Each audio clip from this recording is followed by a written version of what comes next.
There is nothing. Only warm primordial blackness. Your conscious ferments in it.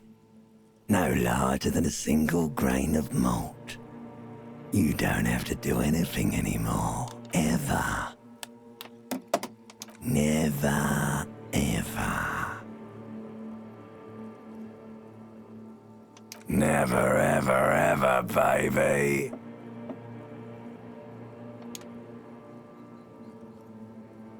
An inordinate amount of time passes. It is utterly void of struggle. No ex-wives are contained within it.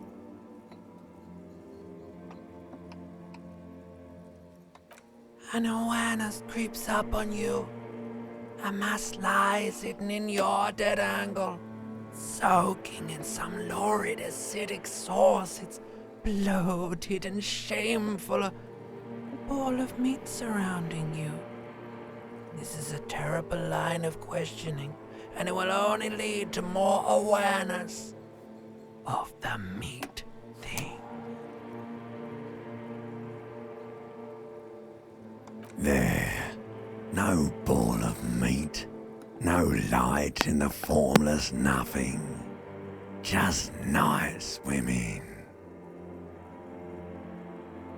I know you do, baby.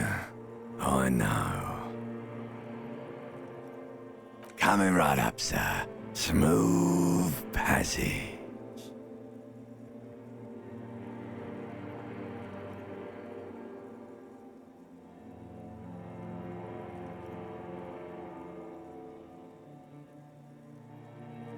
Alright, nothing town to fuck all borough.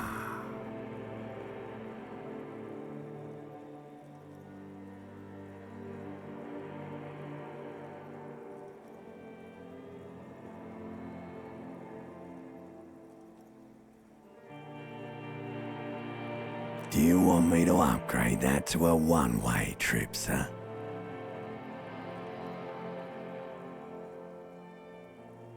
Do you really?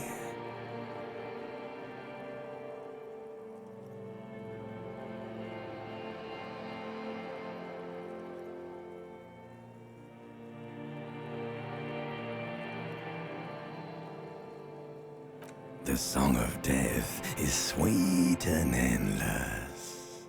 But what is this? Somewhere in the sore, bloated man meet around you. A sensation. Like a fly to the ointment, your conscience sticks to it. The limbed and headed machine of pain and undignified suffering is firing up again. It wants to walk the desert, hurting, longing, dancing to disco music. You can take it. You're a champion.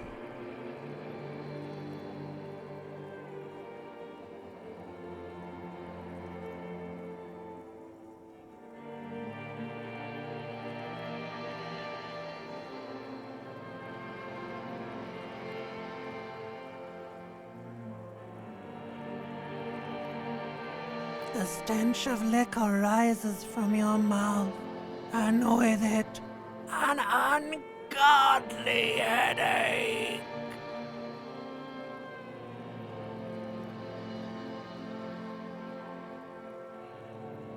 A fiery streak penetrates your skull, trying to force your eyes open. It's a sound, a clarion call from hell. Somehow, you know what it is. A caprice commanding you to carry.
You hear a jingle.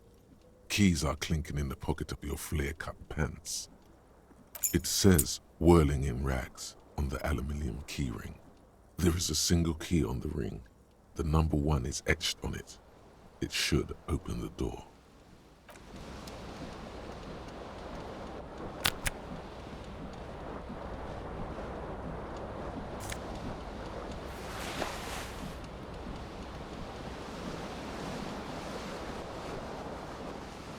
The window stands broken in its frame.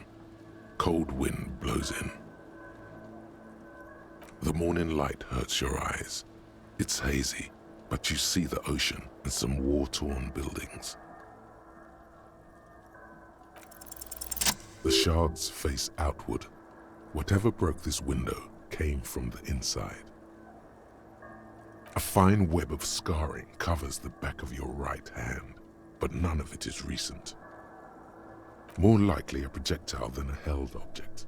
There are no fragments on the floor from pulling a tool back in after impact.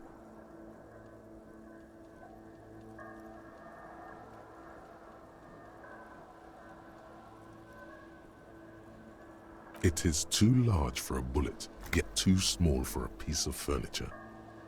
You're looking for something heavy and larger than your fist. Like the green shoe that's on the hat rack in the corner, which, coincidentally, is missing its friend.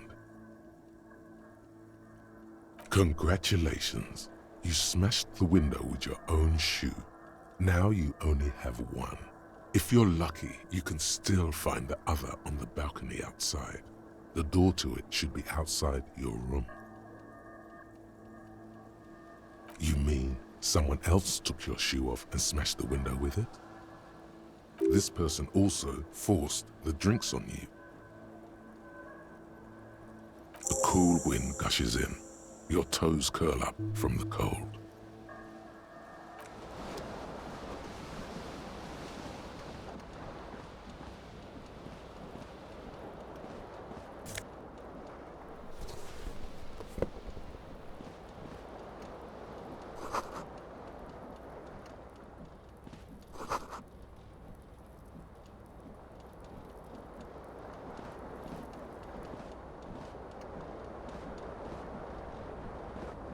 This fan has 2 chain pull switches. One ends in a tiny fan, the other in a light bulb. A truly horrific necktie has somehow attached itself to one of the blades. Or has it been consigned there as punishment? You feel as though this creature is your friend and wants to reattach itself to your neck so that you may continue your adventures together in this strange world. A terrible mistake. Turn the lights off immediately. You can practically feel the photons burning a hole in your brain.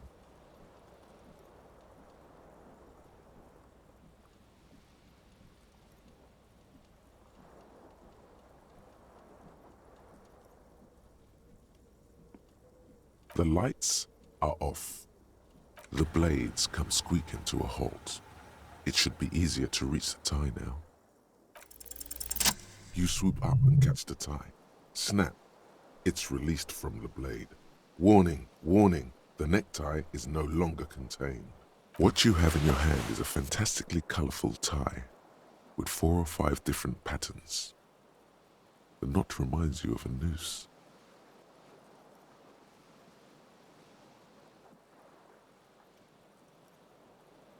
If it's your friend, why was it up there? Who ties their friend to a ceiling fan?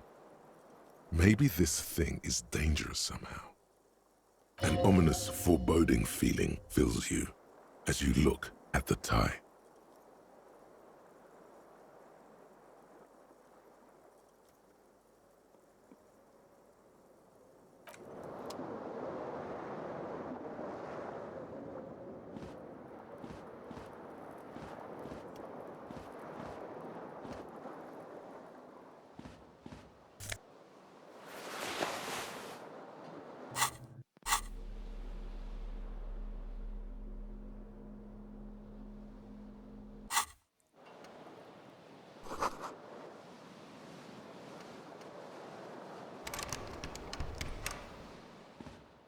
A mirror hangs above a bent and broken sink. In a fierce discharge of masculine energy, someone has ripped half the faucet off. Hot water sprays from the base and steam covers the mirror. You cannot see yourself, just the outline of a man. Suddenly, you realize you have no memory of the face that awaits you there, underneath the soft vapor.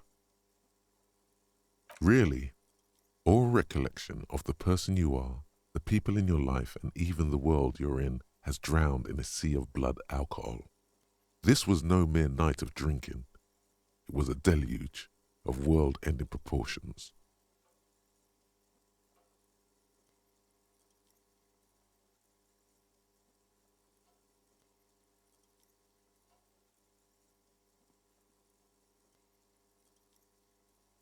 As you slowly reach your hand towards the surface of the mirror. Abort. You clearly have not thought this through. You won't like what you see there, and you will never unbecome it.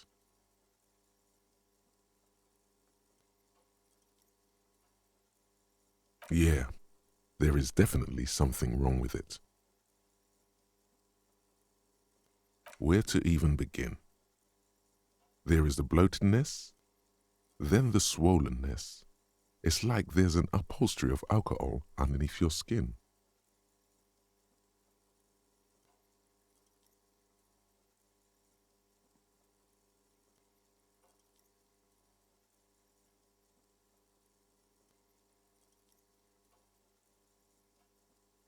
It's not.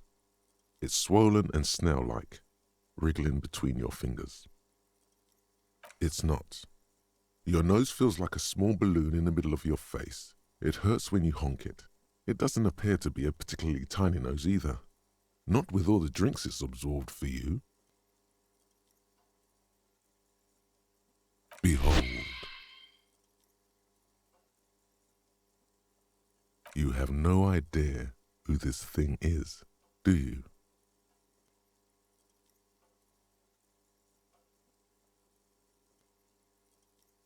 Too late. You clearly have rigor mortis on your face. Oh wait, is that an expression? Are you trying to make an expression with that face? Why?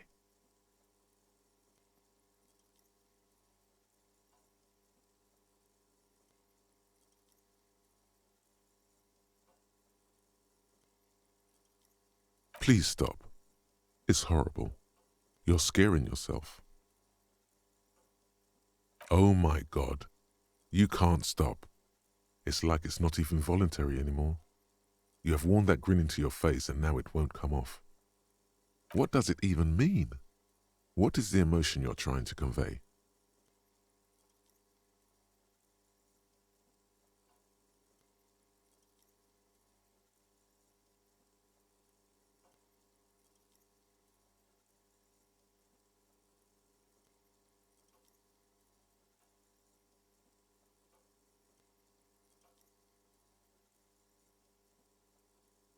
You are correct.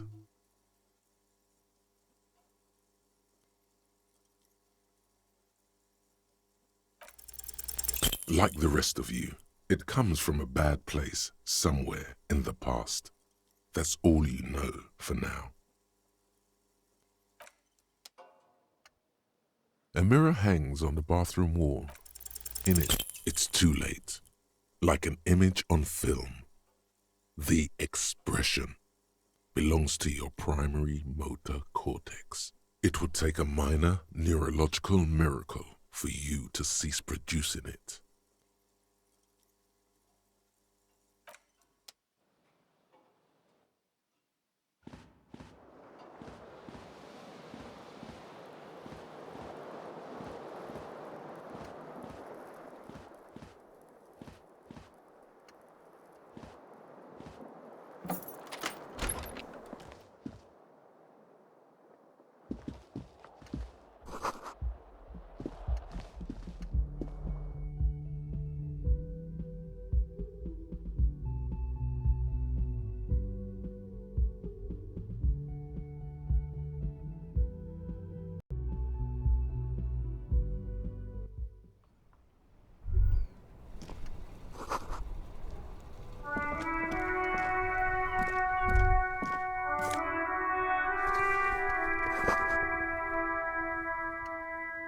There they both are, two identical shoes, both copiously green and indiscriminately snakeskin, reunited on your feet, like two baby crocodiles.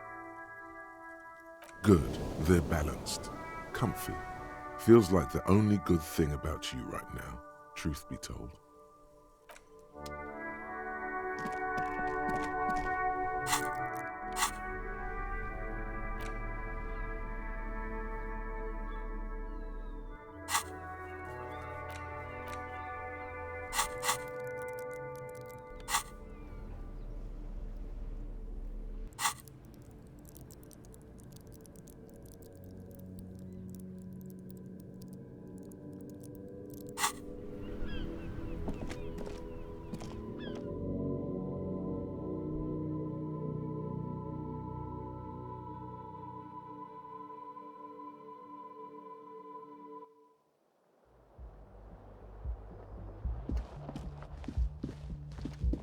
Hello, officer. The young woman raises a cigarette to her lips.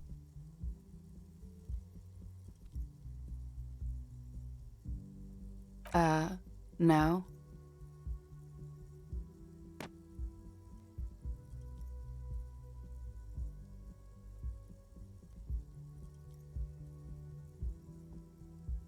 There's only one solution to this. You're a businessman. Because you're a police officer, sir. I am, yes. Unless you've been feeding us a set of very well-rehearsed lies all this time. You've been here for 3 days, on official police business, no less. I couldn't say. In truth, so far, mostly drinking.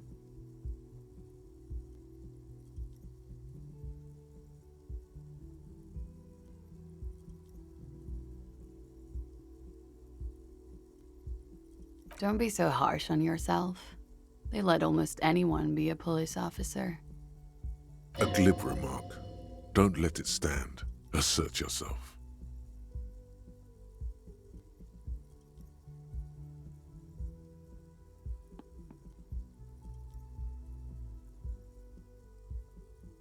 Retreat is not a winning tactic. Could it be because of the drinking? Of course. Be careful, officer. They don't like the police around here. She looks back at you, a light glinting off her eyes. Goodbye.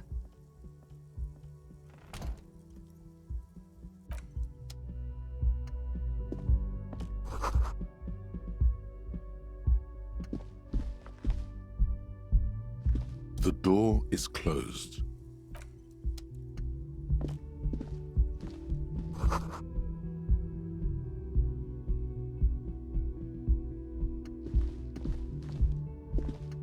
The door is closed. This door can only be opened with a key or from the inside. There is no answer. You hear the shower being turned on, somewhere inside. A tremendous loneliness comes over you. Everybody in the world is doing something without you.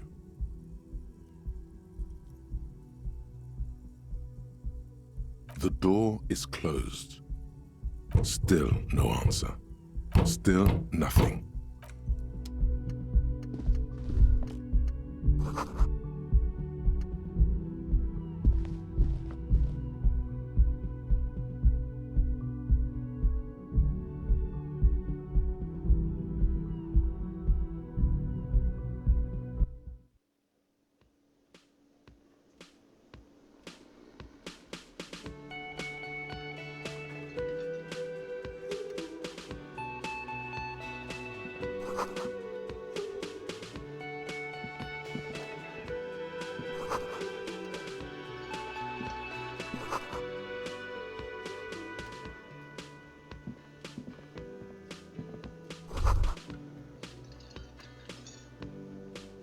You should totally sing karaoke here, the first chance you get. Your emotions need to be expressed. People need to know your vast oceanic soul.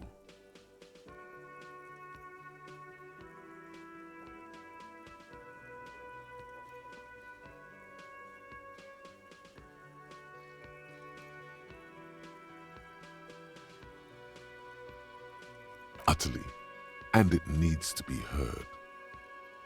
Through a PA system. By other people. You have not yet stumbled on the right lamentation, but it's out there.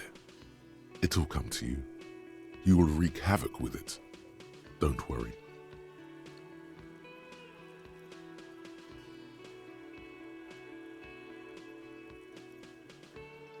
Serves them right.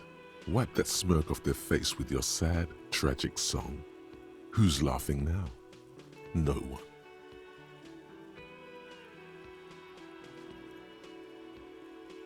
You have to find something tragic to sing first, though.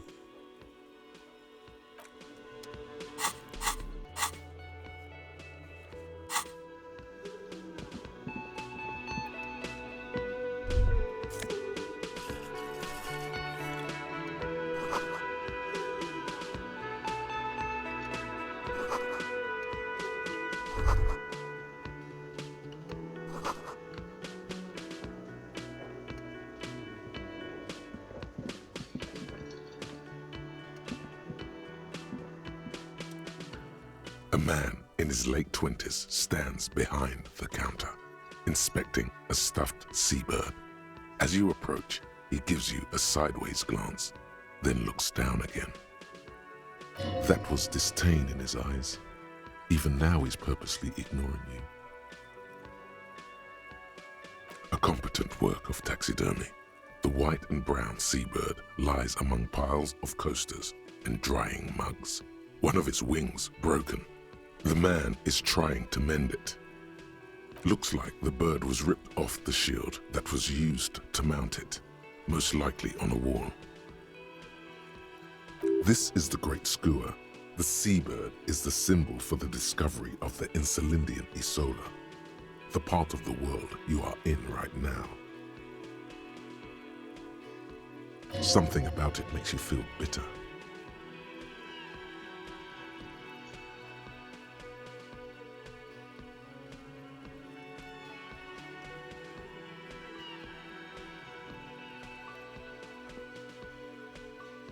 Look, your buddy is over there. Why don't you go and talk to him, okay? He pretends not to hear you, concentrating on the bird instead. No, I'm not the bartender. I'm the cafeteria manager. I have 3 cafeterias to manage. 3. Sylvie tends the bar here, not me. I'm only standing in. She just, you know. His eyes dart from left to right. This man isn't lying, but he is hiding something. So now you're a cop. Oh, forget it. Oh no, you're a hero. A real hero cop. Could the massive property damage upstairs have anything to do with this? Yes, you are. A real decorated hero. What did you not do? First you took the body down, then you solved the murder, then you didn't trash my hostel room. Maybe you even negotiated the strike.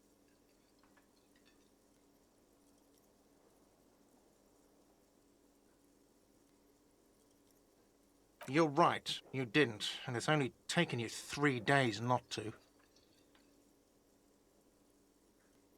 No, I haven't seen you around. I'm not always here.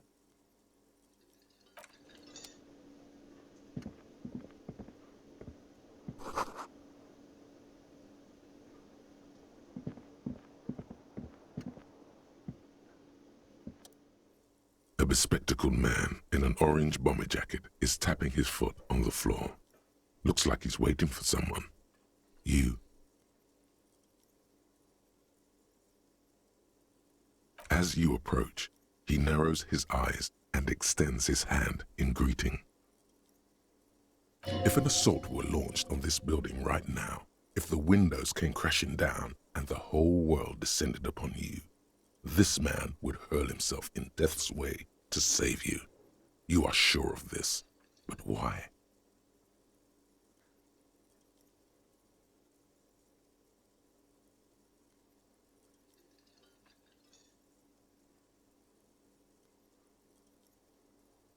He is your half-brother.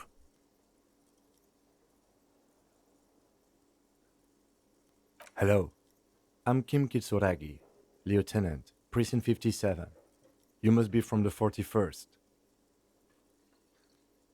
You realize he is waiting for your name.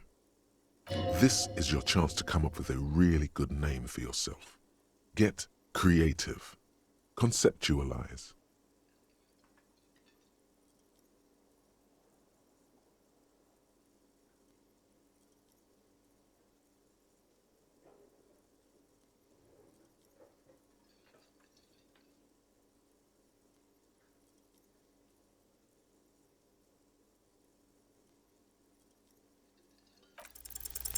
Raphael Ambrosius Cousteau.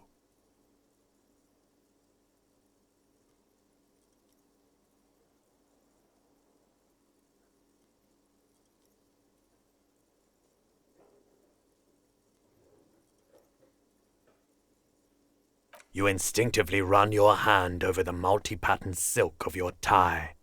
Its slickness gives you comfort and reassurance. Don't worry! Raphael Ambrosius Cousteau is one classy name for one classy cop.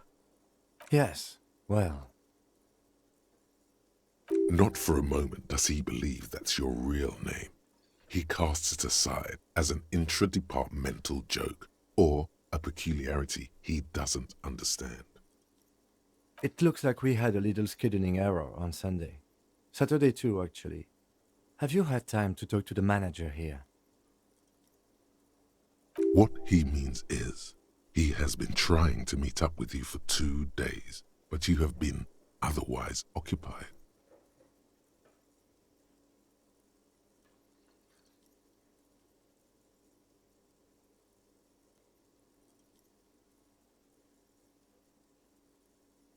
Then we should ask him for a rundown of the area. Get me up to speed. I understand the scene is out back, right? It also wouldn't hurt to assure him the police are finally here. In full force, I mean. Have you mapped out the initial interviews? At the 57th, we like to prepare an initial list of persons of interest, and then just skim the surface. Prepare the field, get to know the players. You don't do that? Maybe it's not an inter-district practice. Okay, we'll have time for that after we take a look at the coroner's case. Have you removed the dead body from the tree? Mm-hmm. So, the body is still in the tree. This is the first time you detect a weariness in the lieutenant's voice. It is obvious he would have preferred for the body to no longer be in the tree. Where it has been hanging for 7 days straight. We should go there as soon as we are done talking to the owner.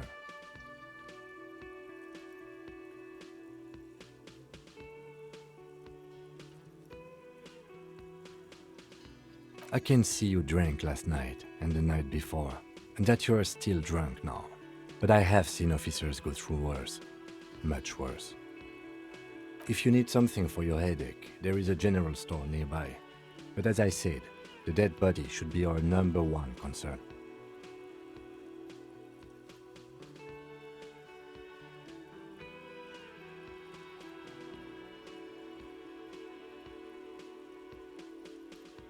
Talk to the manager.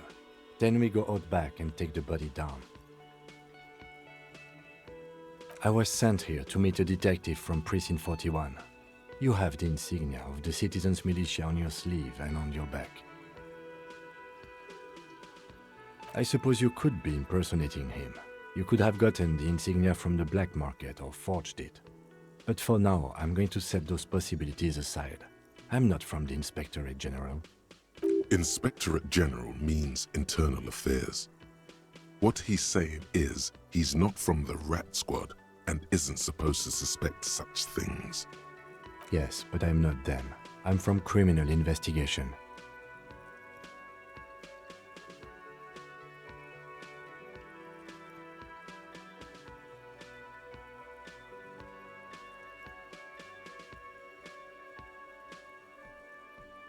Yes. They are not just white rectangles. They bear a halogen watermark with the letters RCM and a pattern resembling the street grid of Revachol West.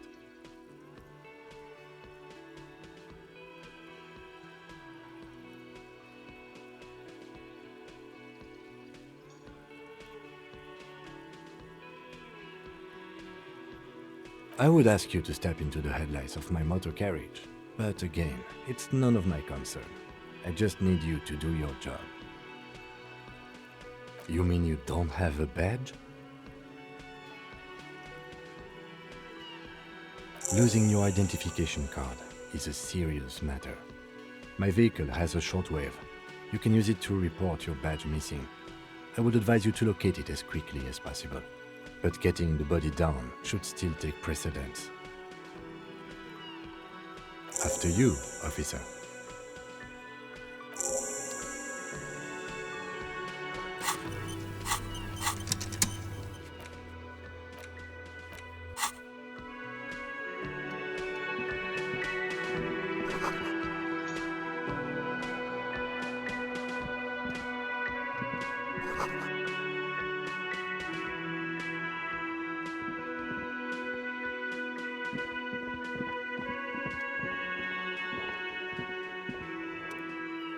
The man with the unimpressive beard notices you approaching.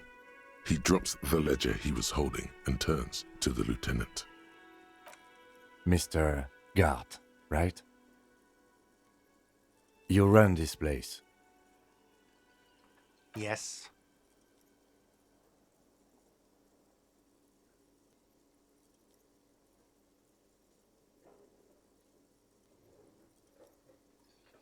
I am Kim Kitsuragi from Precinct 57.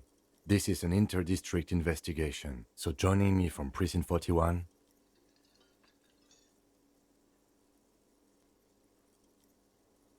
Right. Now, I know it took us a while to arrive at the scene. It also took you a while to call us and report the dead body. It was you who placed the call, yes? No, I only just got here. It was probably Sylvie who called you. She usually works the bar here. I'm only temporarily taking over her duties. Do you have her number? As a matter of fact, I do. You said you just got here. From where? Are you a local? What, of Martinez? No, I live in Jamrock. I only sometimes come here to keep an eye on the place. This is just one of the many cafeterias I manage. But you still know your way around, yes? In case we need directions. Yes, I know where some things are, but as I said, I don't live here. I just used to work here. And I'm not going to start working here again, if that's what you think. I didn't imply that. Detective. He probably means this is where you step in and ask your questions.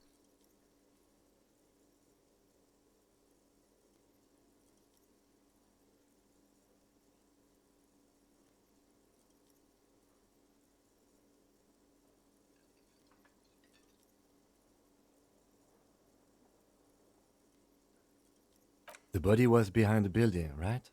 How do we get there? Behind this building, there's a courtyard. They hoisted him up on a tree there.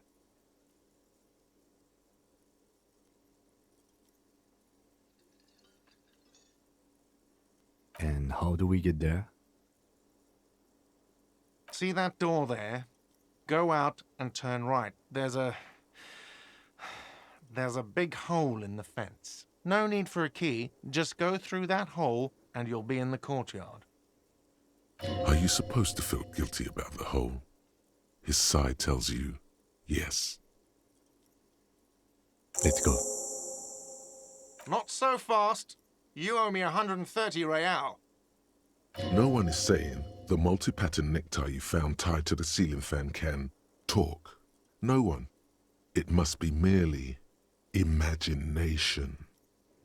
But Let's bail! Time to push the eject button! Sounds like a responsibility! You don't like those!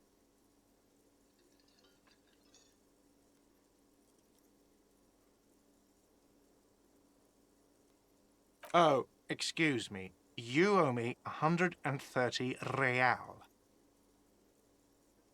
the IIR, or Inter-Isolary Real, is the global reserve currency. Whatever part of the world you're in right now, it's safe to assume he means you owe him some money.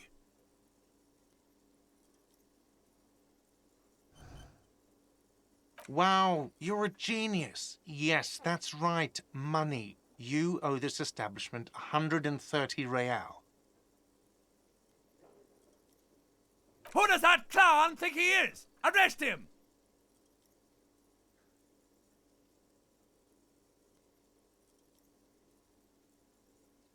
Let's see. 3 nights at a tariff of 20 real comes to 60 real. Then there's the window you annihilated. The hole in the window was the first thing I saw when I came to work. So don't try to tell me you didn't. That will be 40 real in damages.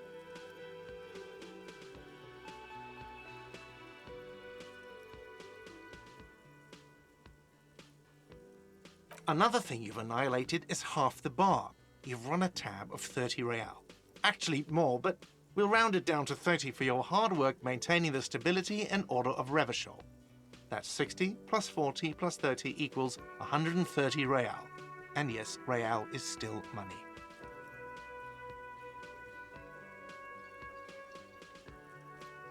No one is saying that! No one is saying that Ty can talk! That would be ludicrous! It's just that you should arrest him! It would be wiser! He wants to take your money!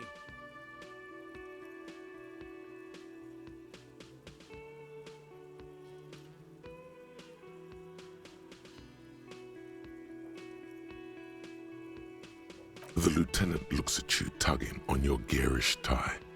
He puts his hand on your shoulder. If you don't have the money, it's okay. None of us are in this for the wages.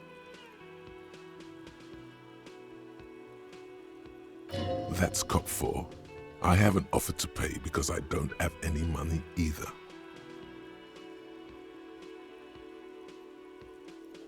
What are you, a philosopher?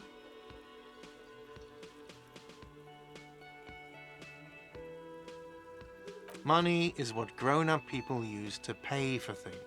Things like this hostel room, or 8 bottles of potent blend, and 9 packs of Royal Extra. We use it for everything, really.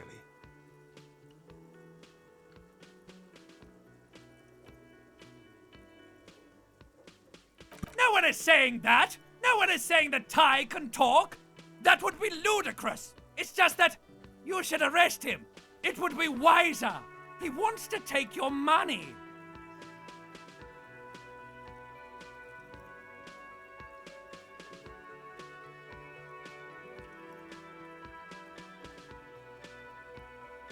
The lieutenant looks at you tugging on... If you don't have the money, it's okay.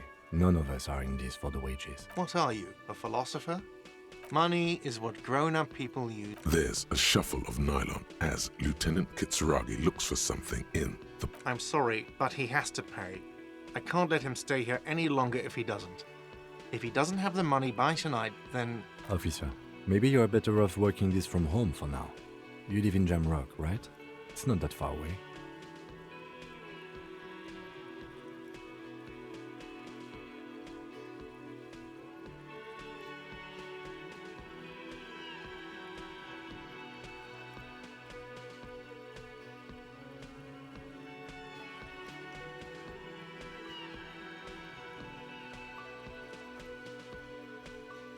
I'm sorry I couldn't help more.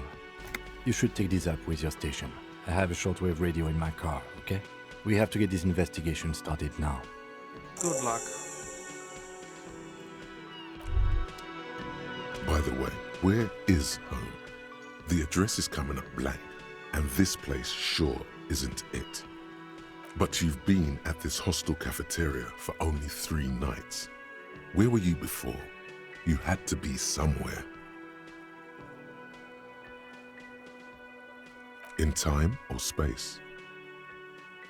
That doesn't sound like somewhere you can stay if you run out of money.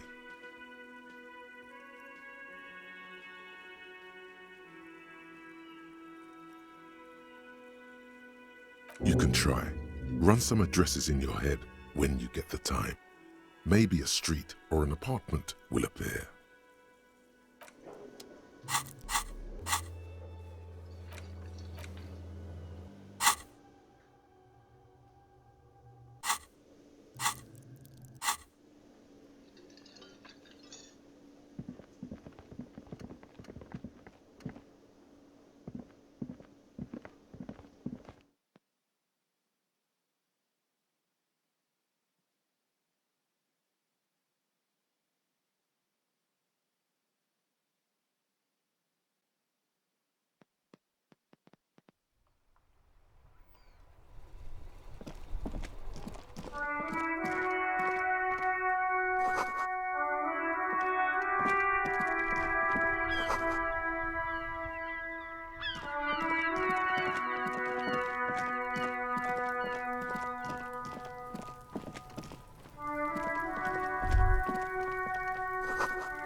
There are several footprints in the mud, left by work boots. Anywhere from 6 to 12 pairs have walked here. Heavy workers' boots with reinforced toes and hobnails all over the yard.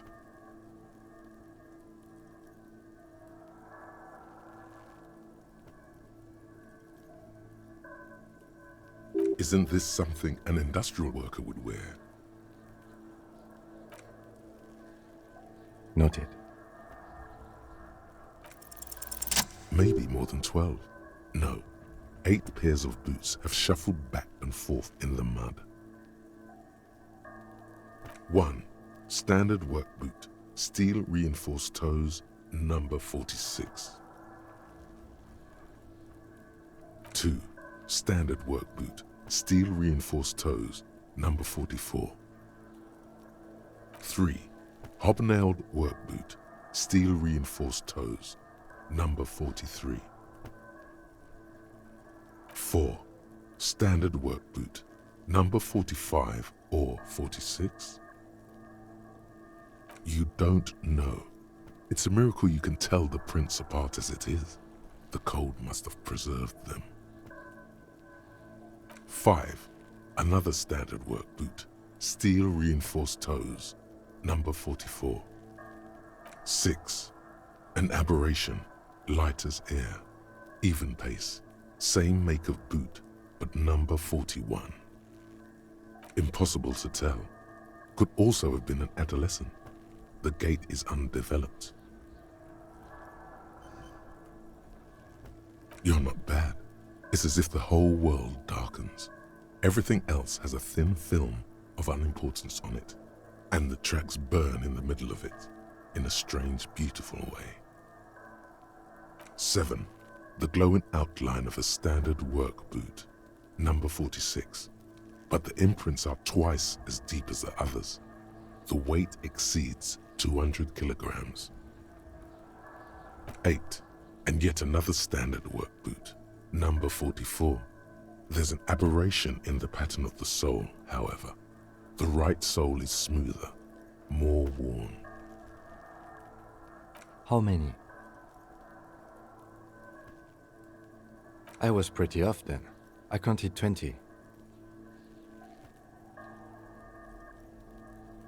I never got the hang of it. Hyperopia. Do you see anything out of the ordinary?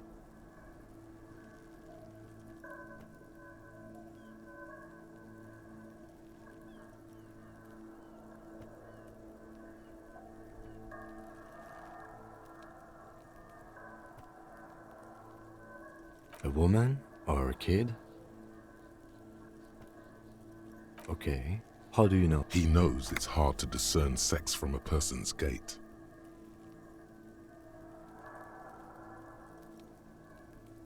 Understood. Anything else? 200? Could it be the combined weight of two people, one carrying the other who's tied up? Let's say a heavily built worker carrying a similarly built, soon-to-be-dead man. He might be right. 200 kilograms of living weight is unlikely.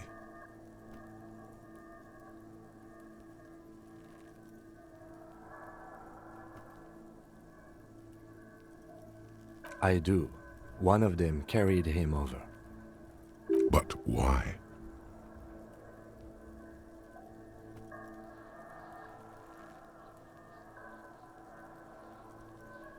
Yes, they could have used a makeshift stretcher or just march him up to the gallows.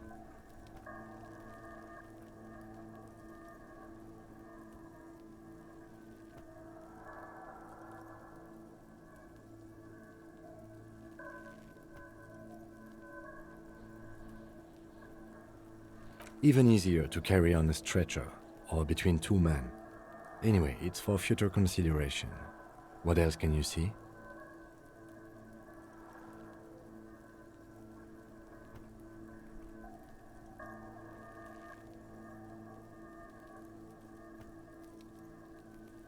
Interesting.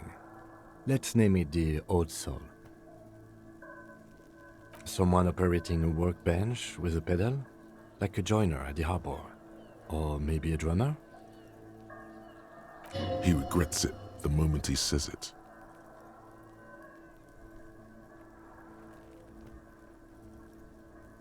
No, it's not.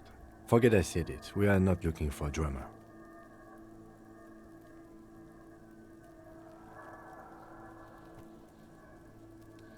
Perhaps it could be a driver. A driver would wear out the right shoe before the left. The accelerator is on the right.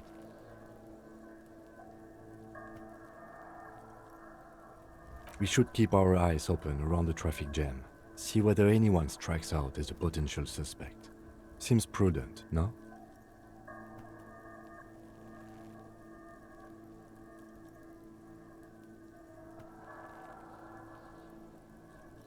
Mm-hmm. A week, maybe? 7 days would fit the time frame provided to us by the caller, who reported the hanging. It is not impossible. I pulled last week's forecast for coastal Havashol. 7 days below freezing. The day before, the day of his hanging, was the last warm day. Correct again. Sub-zero temperatures would preserve the tracks in a good state. The commotion here could have taken place a week ago. What do I think? A mob of people brought something heavy to the tree. One of them was carrying the victim. They shuffled around, especially under the tree. Then, after hoisting him up, they stood in a semicircle facing his direction. At first glance, this appears to be a lynching. Indeed, they all stood in a row here and looked at the tree. Yes, everything fits so well. Carried him over, hoisted him up, watched him hang. This is easy. Isn't it strange to have your assumptions confirmed like this? This is what someone whispering suggestions in your ear would like you to feel.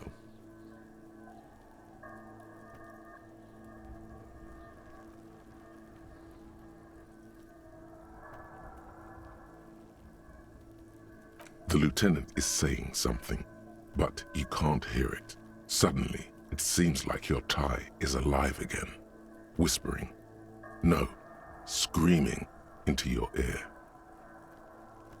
What? Withhold being content? What are you? Mild to moderately disabled? That doesn't feel like something you should do. Live a little. Everything on the damn crime scene fits like a glove. You should get shit-faced on this damn crime scene.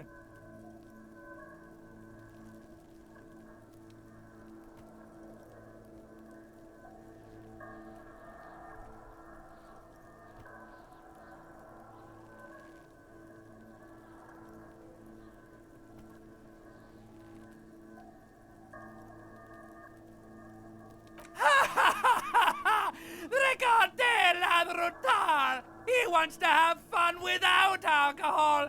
That won't be fun. That'll be boring and sad. Detective?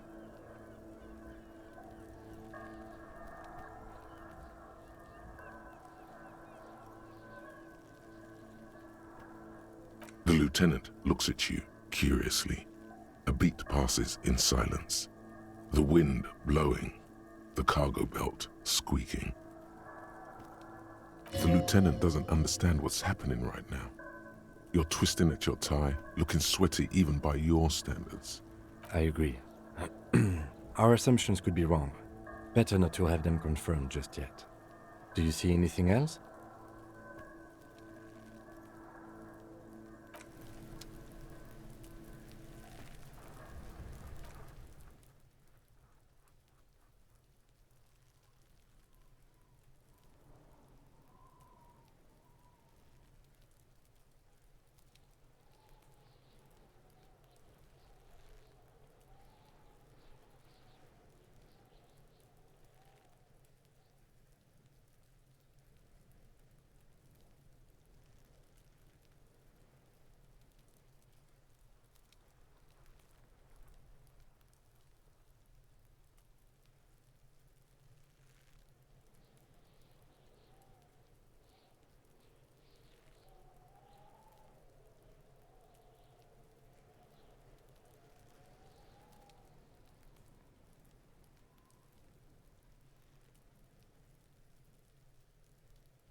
corpse looks at you with bulging white eyes. The face around them does not look human. It's swollen and ready to burst. His lips are fish-like and his tongue like a ball gag in his mouth. You seem to be holding your breath. A cargo belt twists his neck at an unnatural angle. The body below appears stiff. It's letting out an ungodly rot. The smell seeps in even through your clenched nostrils.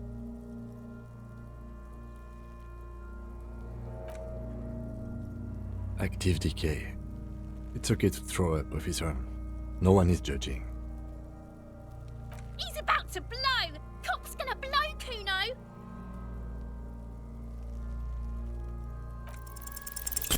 The smell is repulsive. It pushes in from your mouth, more instant and more familiar than anything you'd expected, more fever than odor. It fills your mind, flushing you from within.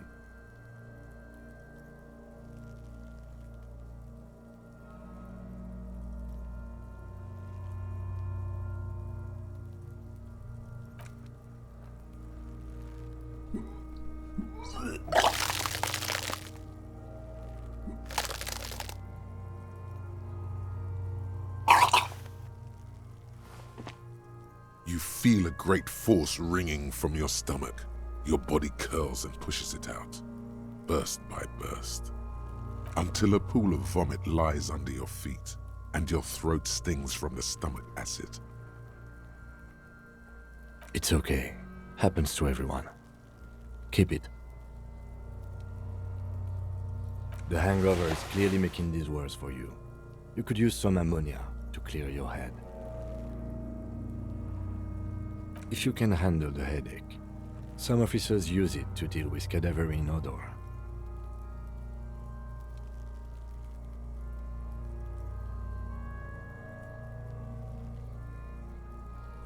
I can't handle the headache. It's more likely he can handle the smell, unlike you. There is Frit nearby, east of the hostel. They usually have a small apothecary. If they don't...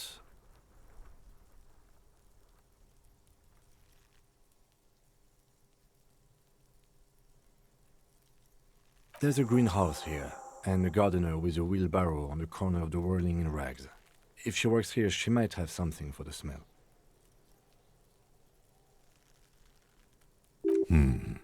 Pretty clever.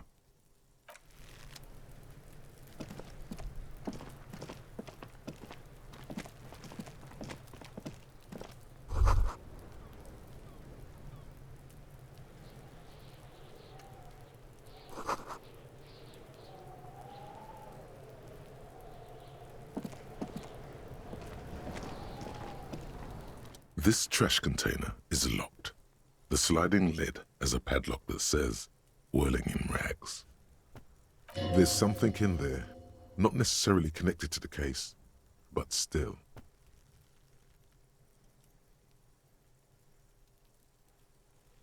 The body is downwind from here. Maybe you prefer the smell of garbage to the smell of death.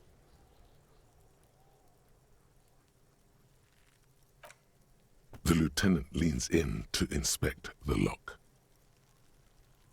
We could try using a pry bar. There's one in my motor carriage, or we could ask for a key from the manager of the Whirling in Rags. He probably has one.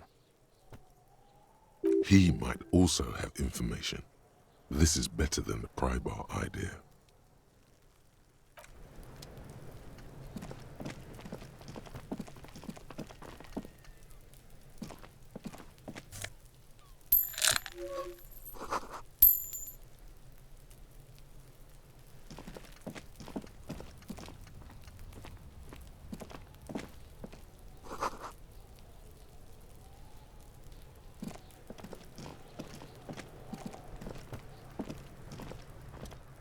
Kuno's got this!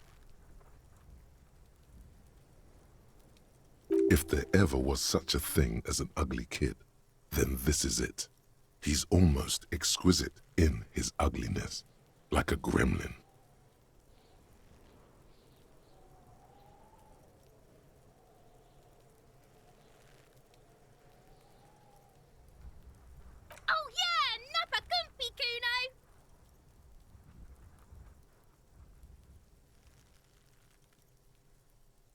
in the dick, Kuno! Get him right in the dick!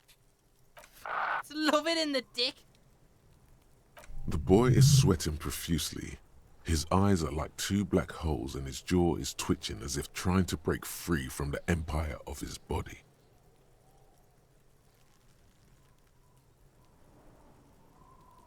Fuck that!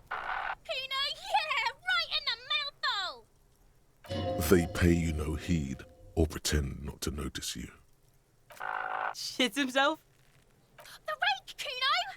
You should throw the rake at him, Kuno! The fuck? Does Kuno know what a rake is? Kuno's not a gardener.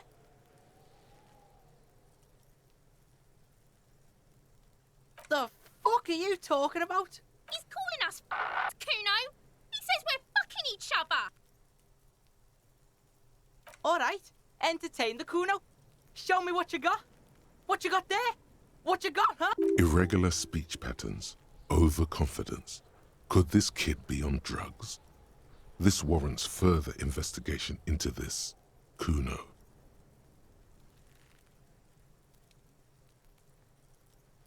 Shitload pig. What's your question? Don't tell the pig shit, Kuno! If I were to want to waste my time, which I do not, I would ask them who he is, how he... The usual being. Have you seen anything out of the ordinary? Or have you seen anything suspicious? Kuno's fuck imp. Kuno uses the fuck imp for target practice. He's trying to hide the fact that he doesn't know. Kuno knows all kinds of shit. Kuno's not a snitch, that's all. Trying to make the Kuno sing into the popo phone.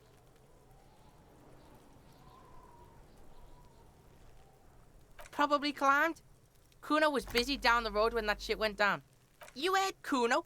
Kuno wasn't even in Martinez. Kuno wasn't in Revachol. Kuno wasn't regional. I don't know. Some fucking... Mesk or I don't know. Some other place. Night City. Kuno was in fucking Night City. There is no Night City anywhere. That sounds like the name of a city in some pulp science fiction novel. Kuno gives this info out on a need-to-know basis, and you don't need to know. Kuno didn't smoke the gimp, if that's what you meant. Thanks, Kuno. That's one name you can now cross off the list. Just a couple of pigs sniffing around in the dirt. That seems pretty fucking suspicious to Kuno. Yeah, you tell the faggoty, Kuno! Looks like you're a fagari now, whatever that means. The suspicious question doesn't really work in antagonistic situations. You're testing Kuno's patience here. Get lost, Right, pig? This is where Kuno plays with his little wooden choo-choo. Fuck do you want with it? Look at that fucking shit! You're trying to get Kuno killed! Fuck does Kuno know? Kuno's not a fucking acrobat. The lieutenant takes a quick note in his notebook. It's a trap, Kuno! Don't climb it, Kuno! Dunno. Kiptas Gardner used to work there. Kipt is a pejorative term used to describe people of South Seminese or Areopagite descent. It used to be a common first name among the Areopagites of Ilmara. Not so much anymore. Yeah, that's what Kuno said. She couldn't handle the heat, so she took off. Kuno can take it. Shit's nothing to Kuno. Look, Kuno doesn't explain shit. Kuno just says shit. Yeah, her.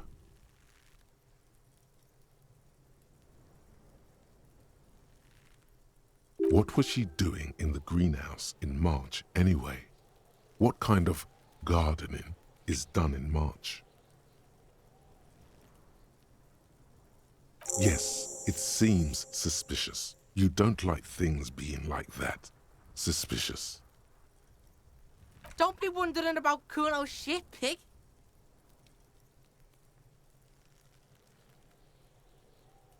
fuck does Kuno care about your hunch? That's your shit. You figured it out. Yeah, whatever. Kuno doesn't give a shit.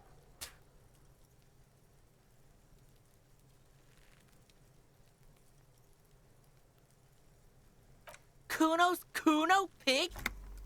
It's always Kuno, never I.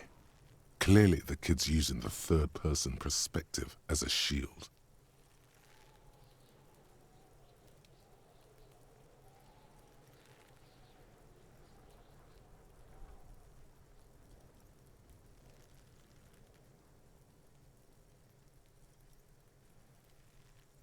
Kuno doesn't do that smart shit. Don't throw that book shit at Kuno. Trying to get Kuno hooked on the book.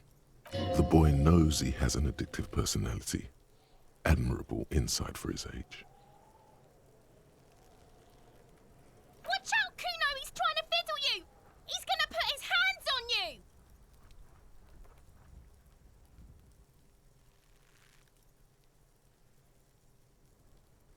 Help! Pig's got Kuno! Help! Rape! Help! He's got the Kuno, help!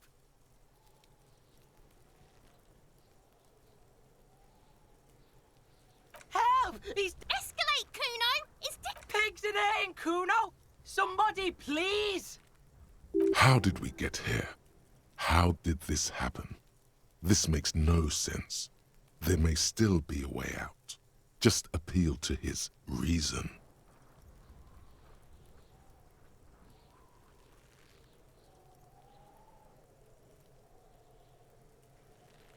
No one? Kuno's doing this because he likes it, pig. This is where Kuno establishes dominance over you. Change your plan. You can't let that happen. It will make things harder down the line. You may end up missing crucial information. Help! The pig's gagging him! Kuno can't speak!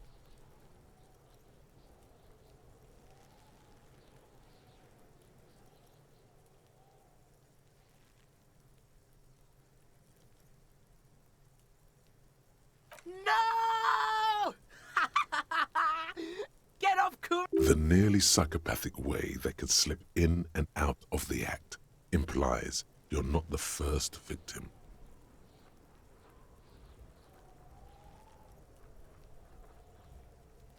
Help! Misters, help!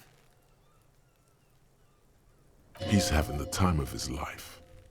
He's flashing Kuno! He's showing his genitals! If you don't help Kuno now, it'll be too late! Look... For emphasis, a ghost is saying this. A shit-eating psychopathic ghost with an ace up his sleeve.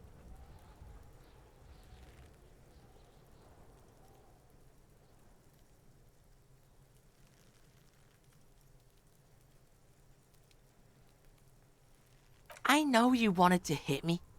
You got that, I'm gonna fuck that Kuno up look that Kuno's dad gets. The murder look. The rage look. Relax. He can't read your mind. He doesn't know you were thinking that.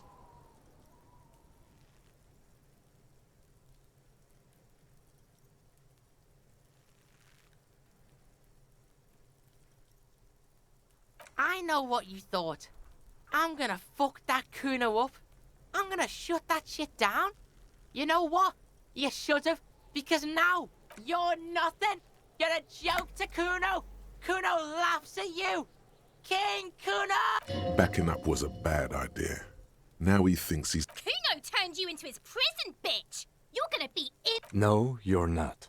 Bitch, you're gonna be in this shit with Kuno forever! A peepo is a type of hat, by the way.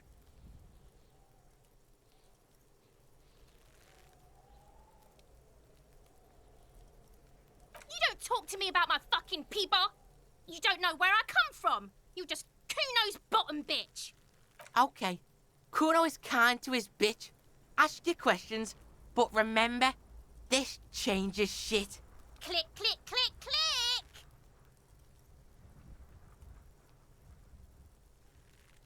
Kuno...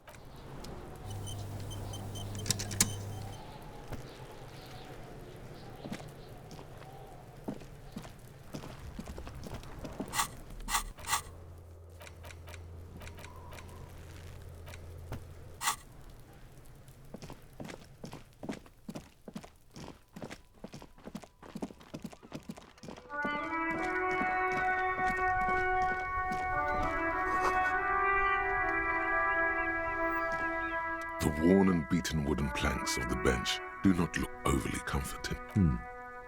We can sit on benches after we've solved the murder. Let's go.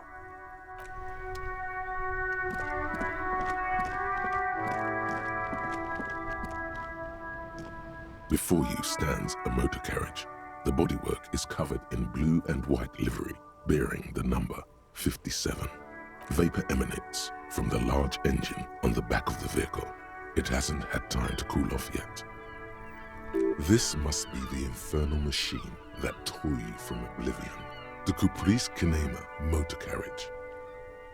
In the cabin, you are welcomed by a set of steering levers, a radio microphone on a hook, a pull-out toolbox under the seat, and the soft glow of the fuel preheater gauge.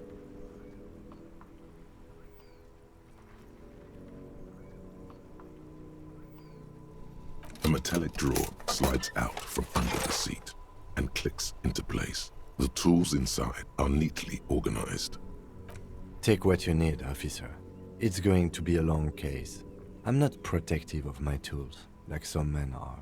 He's clearly a little protective of his tools. But what can you do? The pry bar feels nice and cold in your hand, heavier than you'd think. Useful for opening all sorts of doors and lids.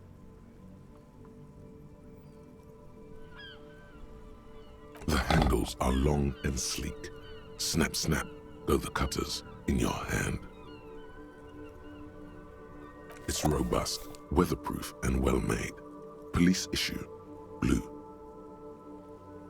Lets you see things in the dark you would otherwise miss. The pull-out toolbox slides back into its nest. Preheater gauge casts a warm glow on the steering levers and the radio on its hook. As you tap on the gauge, the indicator pin jerks as if startled. It's in the large orange sector, indicating the engine is warm. Next to the gauge is a red switch labeled heat. There's no use pressing the heat button. It won't start without the ignition key. Translation: we're not going anywhere right now. Alternative translation: don't even think you can drive my MC. The frequency tableau lights up and the green button labeled Prime Line glows like a feline eye. And then you hear something.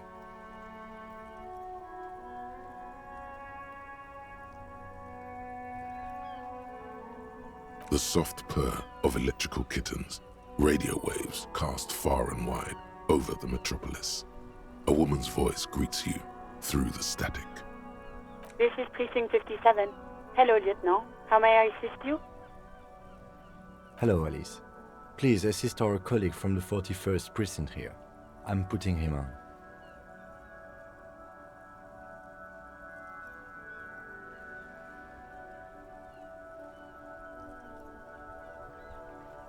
This is Officer Alice Demetri, Precinct 57. How may I assist you?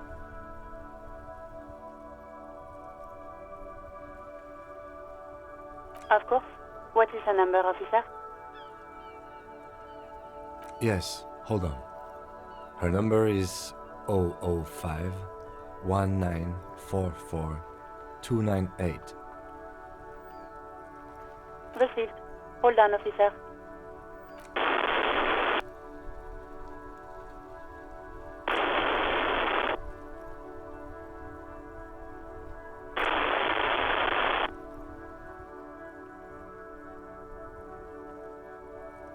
Give it a minute.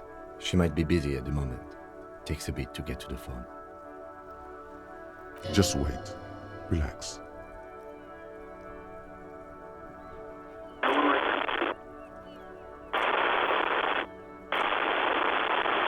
Officer, I have Sylvie Malaika on the line for you. Yes, hello?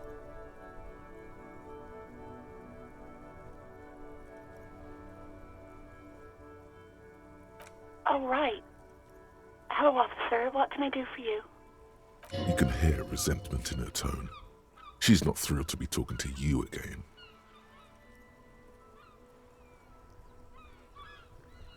No, not me.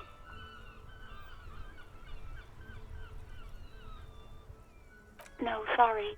I don't. Not a lot of people have phones around here. Copper thieves take the wires. People don't have the money to have the cables put in again. They use the Union's phone, or the one on the coast. So the Union has a phone, and there's one further down the coast. Got it. It was someone else. We'll find them sooner or later, officer. It just might take a while. What? Of course it bothered me. But I thought the Union already knew about the corpse.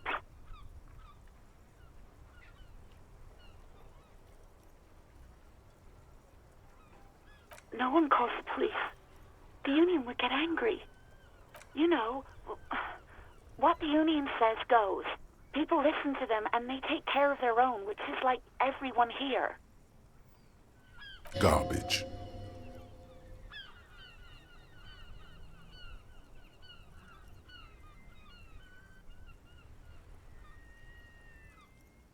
Legally, no. In reality, yes. Martinez is de facto policed by the Dock Workers Union. Words are not necessary to feel the lieutenant's discontent for the situation.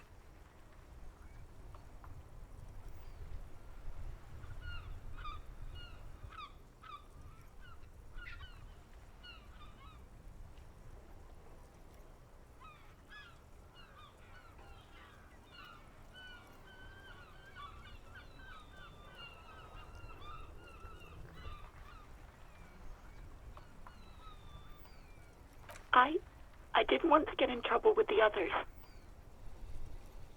Push her further. Show her the error. No, don't push her. It sounds as if she's about to cry.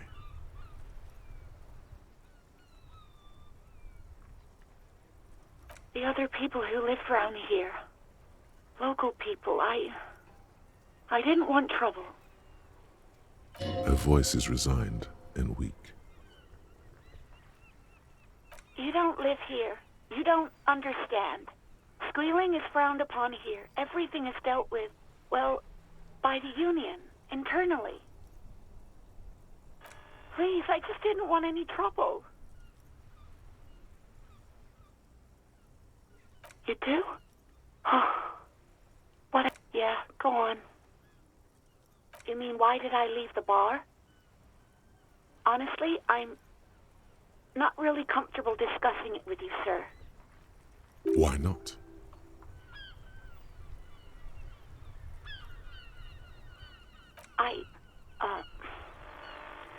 Let's just say I left because I needed to get away from someone.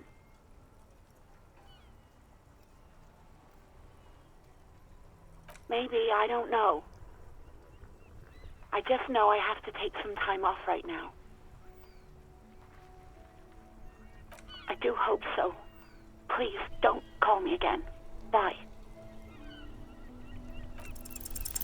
Yes, you have obviously done something to upset her at the Whirling in Rags, when she was still working there.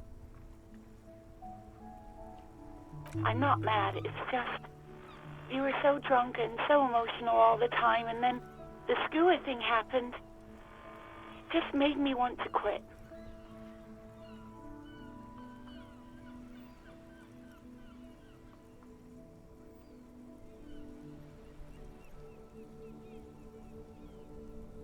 The stuffed bird, the great skua. You threw it against the wall while screaming, "Fuck that bird," and laughing like a maniac. I think you said it had been giving you shit ever since you got there.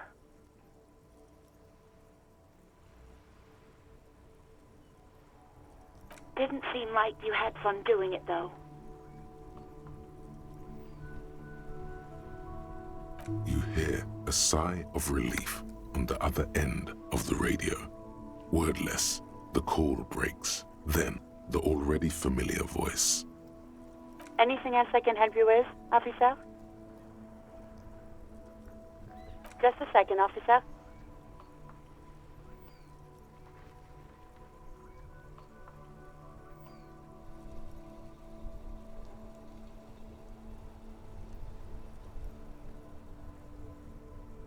Ten 2, 10 5. This is 41st. Come in. Over. A scrawny old man sits in a dusty cubicle, smoking, with a large white rectangle sewn on his vest. In front of him is a box-shaped apparatus with an array of wires and antennas. The radio switchboard. The man uses relay code. You got this. You're a cop, and cops know relay code.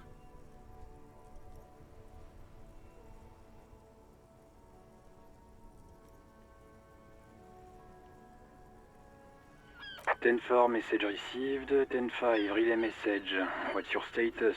Over. 10-18, state your message, sir.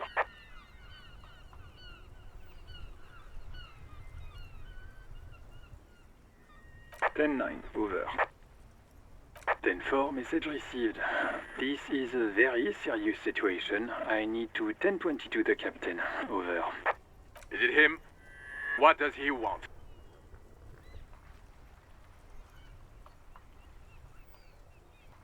Says he lost his badge and needs to report it.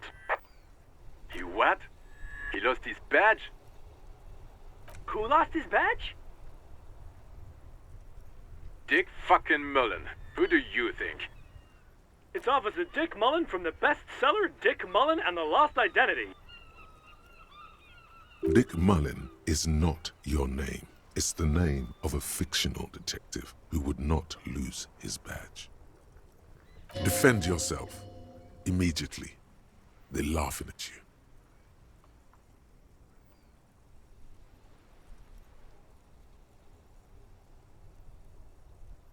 Ten-4, I hear you, officer. I'm just going to make a note here that you are in pursuit of your misplaced badge. Over. Fuck me! Mac, come here! You've got to hear this. Dick Mullen lost his badge. What's going on? Super Cop here lost his badge. He lost his what now? His badge. He lost his goddamn fucking badge.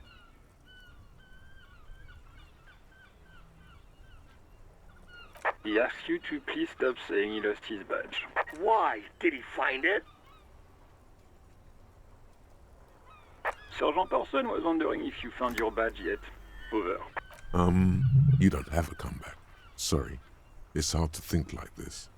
He's not replying. Looks like he's still looking for it. 10-9, come again. I didn't get that. Over. New heights even for Captain Sober. Ask him.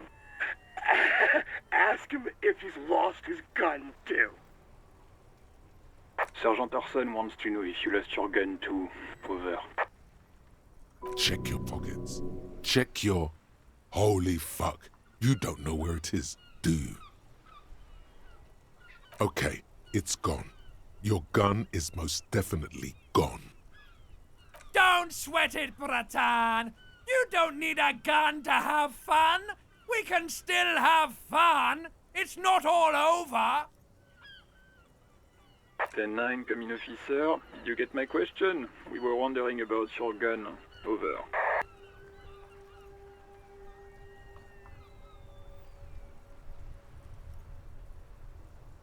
Ten-1, you're breaking up. 10-9, repeat, please. Over. Even before you can get the words out, everything gets scrambled in your brain.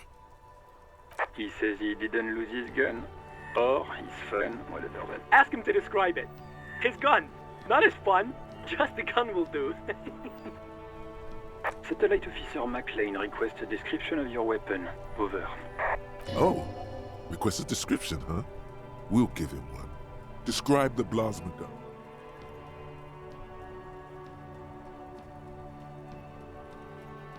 It's a single-shot kill A9. An armistice, to be precise. Says it's a kill 9mm armistice. Armistice? What, is he a fucking... Clearly he doesn't have his Villiers anymore. Dear God, he lost his gun? Oh my, I can't. This isn't really a laughing matter. Mac can face a giant of Coco Nur by himself, but Disco here made him piss his pants.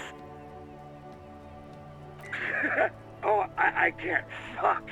He lost his ass, but he still got his wiener. I'm not going to. Ask him. Sergeant Orson here is wondering if you are still in possession of your genitalia. Over.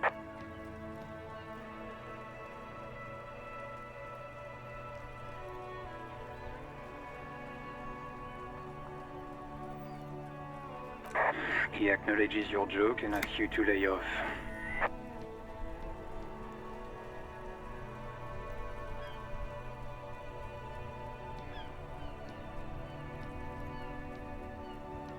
Lay off. Lay off? Tell him we'll lay off when he retrieves the goddamn police property that he has been entrusted with. Satellite officer 10-4, affirmative. Officer is in pursuit of his firearm. Oh, God,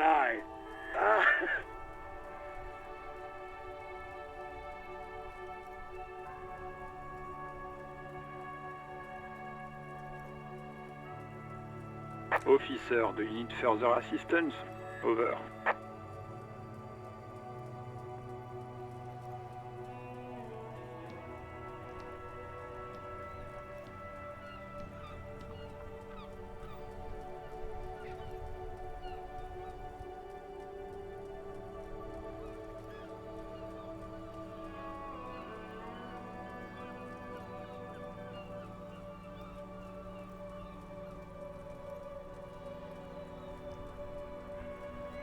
Roger that. 10-10.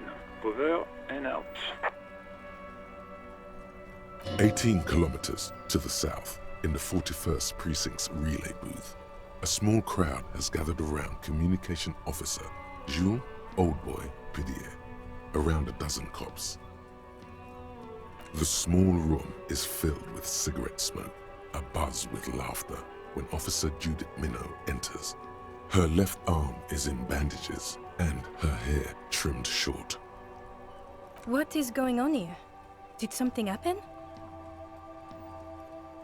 What happened is my partner made contact. It's not good. He's lost his badge and his sidearm. He seemed confused, delirious even.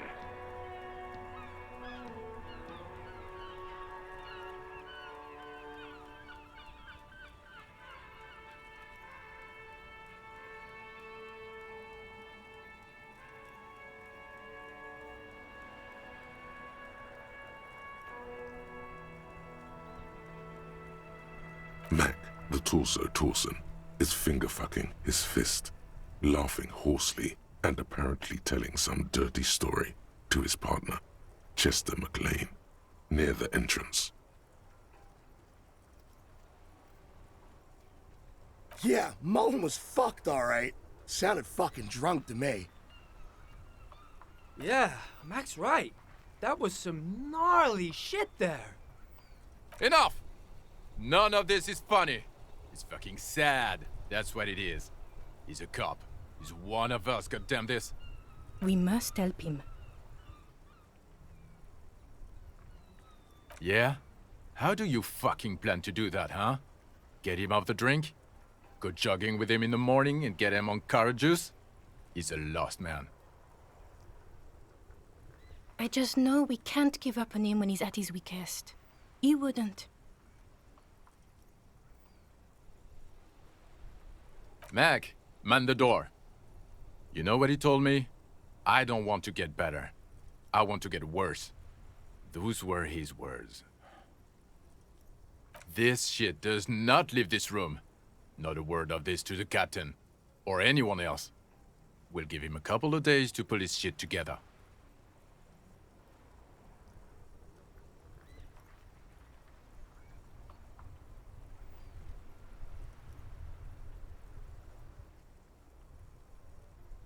I guess I can hold off the report for a few days. Good. Okay, everybody. Nothing but a prank call here. We all got our laughs. Now get back to work. Far north, on the other side of the motorway, the officer quietly hunches with his hand in the motor carriage. The white suede feels luxurious under the touch, and the metal clutch handle so very familiar in your palm.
The RCM in Martinez. What can I help you with? We don't see a lot of police around here, that's all. Of course. What can I help you with?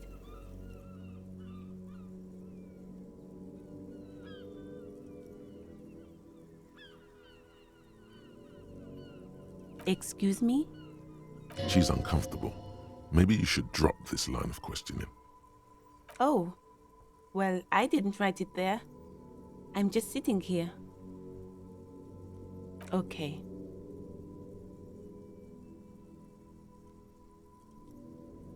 Sure, I'm done with it.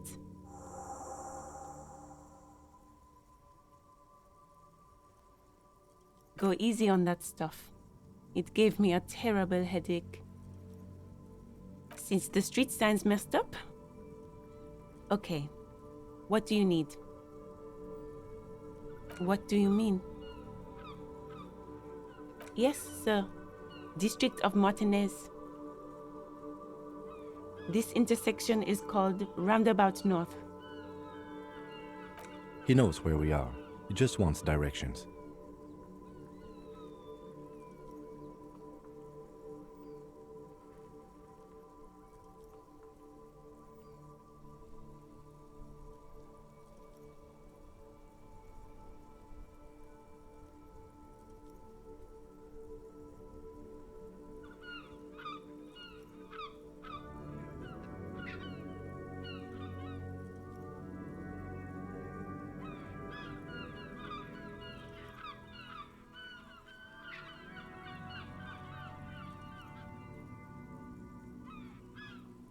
There's the pier, the Cape Side apartment buildings, some more tenements.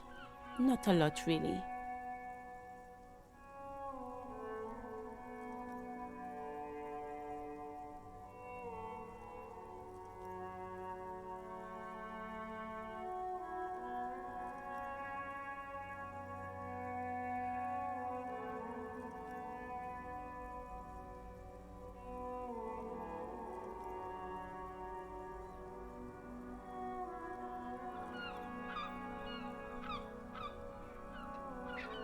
The harbor gates? Some kind of commotion, I think. I don't follow the local politics. A fleet store, too. Some shops and a bridge. The canal bridge leads to the coast, but it's broken, I think. Some kind of accident, probably. Just coast. There's a little fishing village there, and a fish market. But that got closed down ages ago. It's just water. No, actually, I think they call it the Martinez Inlet. There are some islands in the bay, but they're hard to reach. No problem. Well, this might be the last snow we get. At least I hope so. Snow has nutrients in it. Helps everything green up in the spring. At least that's what my grandma always told me. Yes, think about the cute grandma, not the weird snow.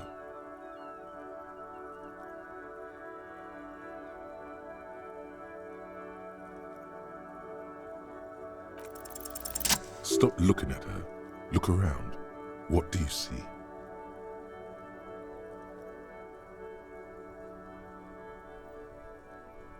That's right. And the canal, the bookstore, the harbour gates. This is a great vantage point for keeping an eye on you.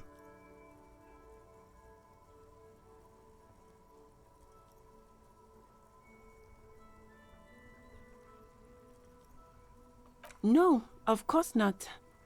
I don't understand what this is about. The kid did this, right? The red-haired rat? Can't say a sentence without or kipped. He's always giving me trouble. Maybe you shouldn't be. I mean, you do your job, but that kid is beyond help. And he certainly won't help you. You've been resting here for quite a while, haven't you? Yes, I'm tired. I understand. The RCM isn't welcome here, and the locals want to keep an eye on us. There's silence, the smallest of smiles. That's okay, miss. Do what you have to do. I think we're done here. Let's go. Of course. I won't hold you back. Her gloves. You get the feeling that you need them. You have a dead body to deal with after all.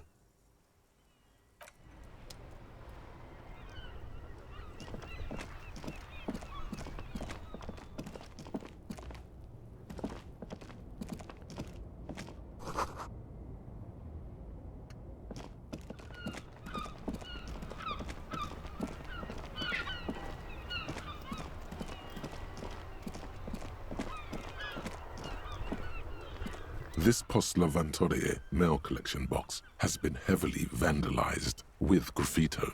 A closer inspection reveals 2 bullet holes in the front.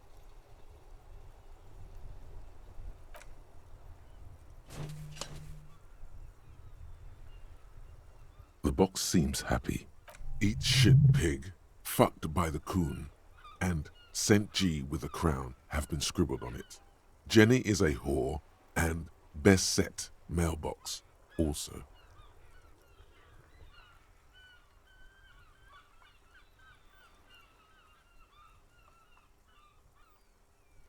The mail collection box seems cathartic, thankful even. So do you. You shudder. Then you swallow.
Yes?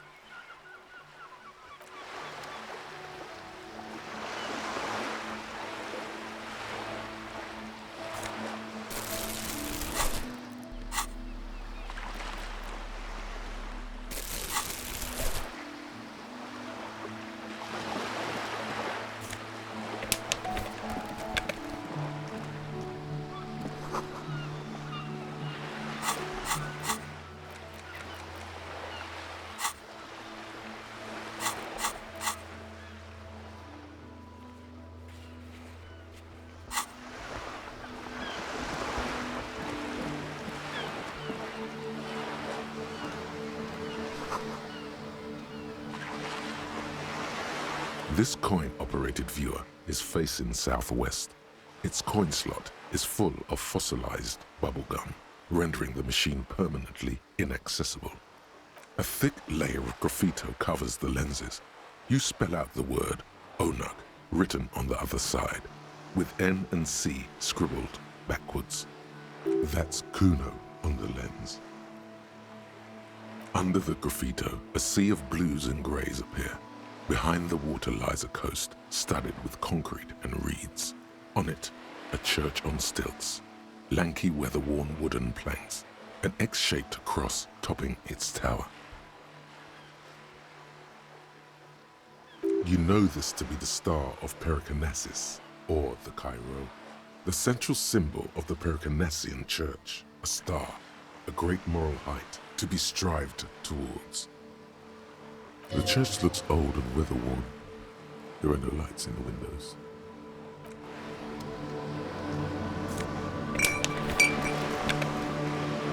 This coin-operated viewer is facing south. The instruction manual says to insert 25 centimes and pull the handle while looking inside. Then use the focus knob to zoom in if necessary. Why place a tourist attraction in the middle of such poverty? There was a revitalization project in '49. A design studio tried restoring Martinez to its pre-war glory. It didn't stick. They got as far as the street lamps and the statue on that intersection. Then something went sour. I suspect that something was Everard Clare, the union leader. He muscled them out. It's how it usually goes around here. We should have done something about the union 10 years ago. That ship has sailed, officer.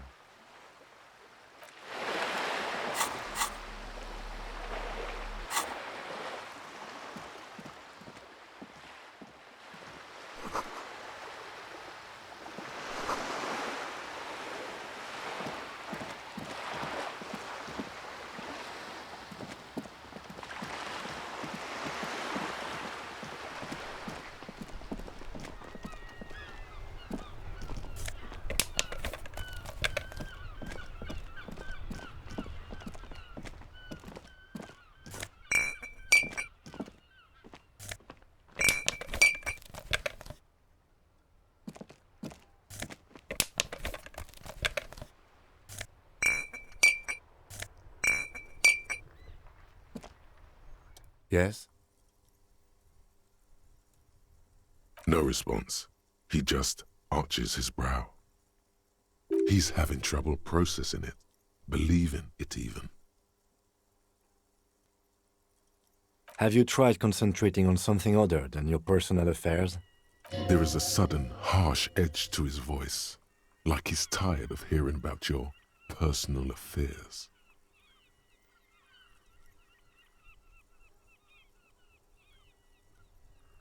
Fine.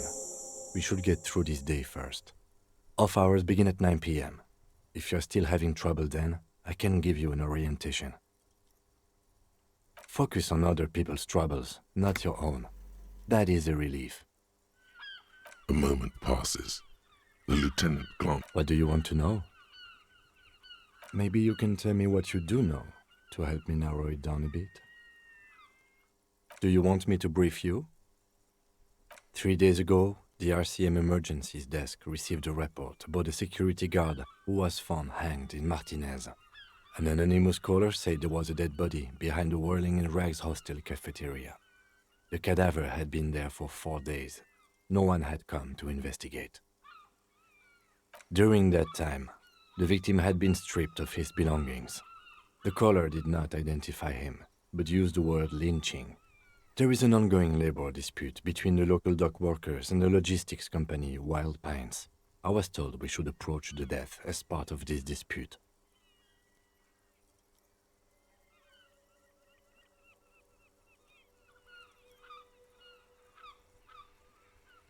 They didn't identify themselves in any way. The tone was muffled using a device of some sort. The desk could identify neither the caller's age nor sex. There's a strong prejudice against involving the RCM in what's seen as union matters. The dock workers' union is the de facto police in Martinez. Now it appears they've started executing too. We cannot allow that. That's us, the Revachol Citizens Militia. We're the police in this city. The RCM, or the Revachol Citizen Militia, is the police force you and him are part of. A self-organized peace corps of the occupied city of Revachol. The RCM operates within a legal twilight, yet its authority is rarely questioned. It's super useful to know this.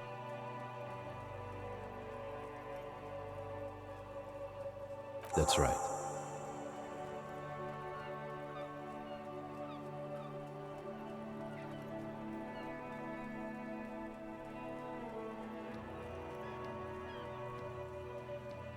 I'm afraid you and I are pawns in a pissing competition. His disdain is clear. This man would not use such an expression otherwise. You don't know? I assumed you were in on it.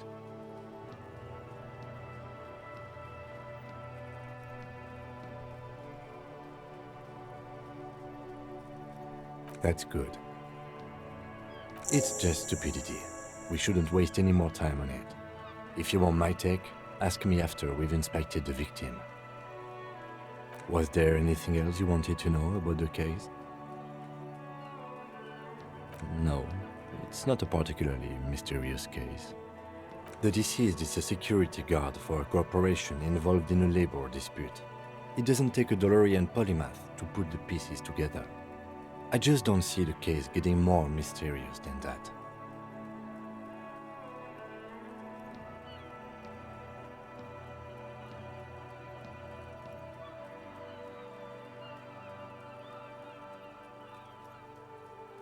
There was some interest in this case at my station, but not for the reasons you have in mind. You seem to wish there was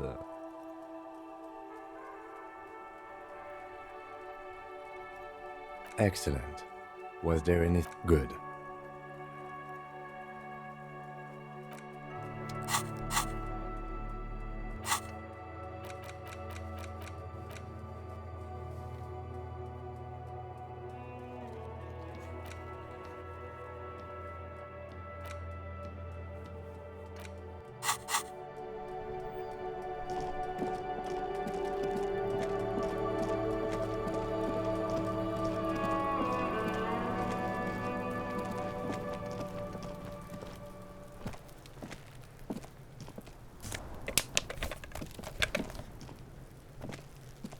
This trash container is locked. The sliding lid has a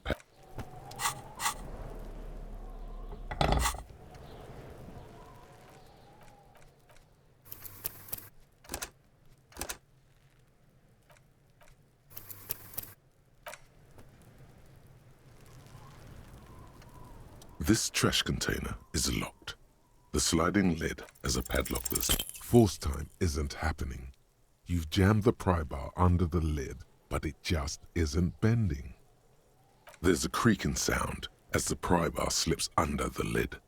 You hang from it like a moron, huffing and puffing. Clearly the technique is wrong, but nothing else comes to mind. Let's ask the manager for the key. This is clearly not working.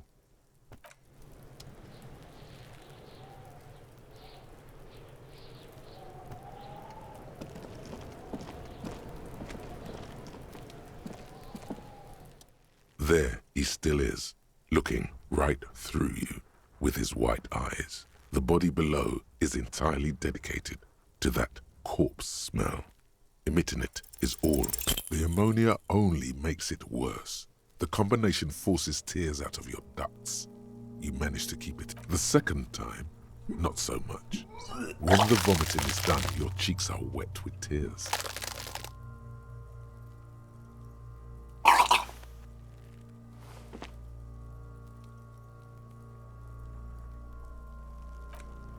Are you okay, officer? The weight is reassuring, like a crenel on solid fortification. Pat, pat, pat. You're facing tough odds here. It's aggravated further by alcohol withdrawal.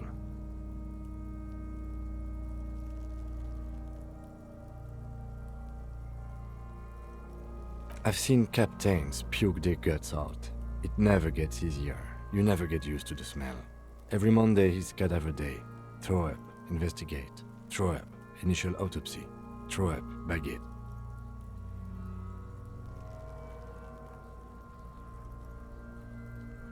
Then drive to the station.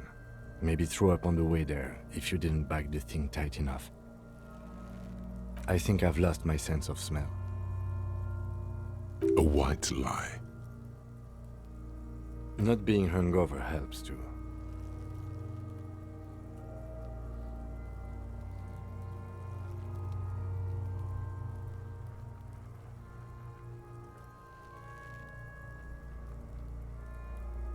That's probably a good idea. Clear our heads. But before we can do that, you need to get your shit together. We should go talk to the locals. Find something else to do while the wind changes. It's pretty bad right now. Give it half an hour. Get yourself together. Then come back and have another go.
That sugary black rum stain on the counter makes you teary-eyed with joy.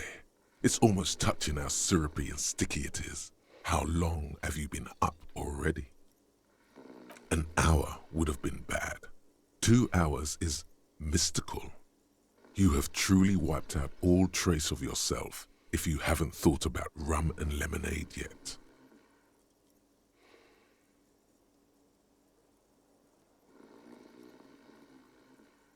Maybe you haven't turned out well for your drinking. Have you thought about that? Get a goddamn rum and lemonade into yourself, boy. Or better yet, lick that stain off the counter. What happened, man? You used to be cool. Go get your boring normal person drink then. Get your drink on and your act together.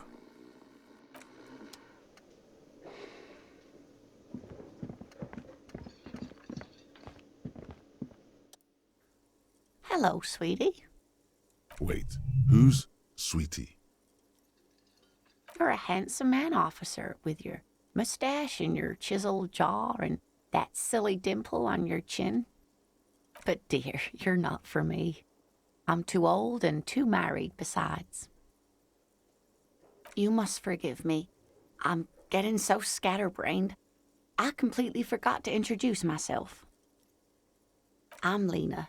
My husband Morel and I are staying with our friend Gary just down the street, but I come here for tea when they're away.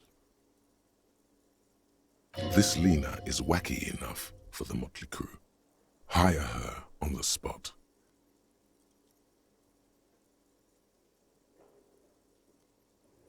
Yes, dear. I'm a paraplegic. A paraplegic is someone with limited or no ability to use the lower half of their body. Paraplegia is caused by spinal cord injuries, like falling from a great height, or a grenade explosion. That's quite all right. I'm used to people asking questions. I know they're thinking about it anyway. There is no bitterness in her voice. She accepted the curiosity her condition inspires a long time ago.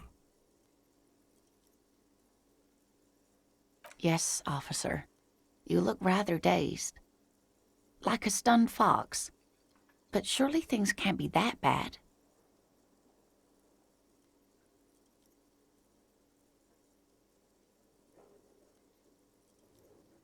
You know where we are, right? That's right. And where is the Whirling in Rags cafeteria itself located? Yes, indeed. We are in the fine city of Revachol. Yes, and Revachol? How would I even begin to tell you? Revachol is the most beautiful city in the world. We're fortunate to be here, you and I.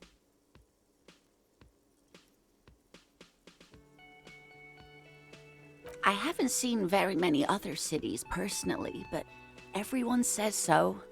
Revachol is a rare jewel. This city used to rule the world, though it has seen better days.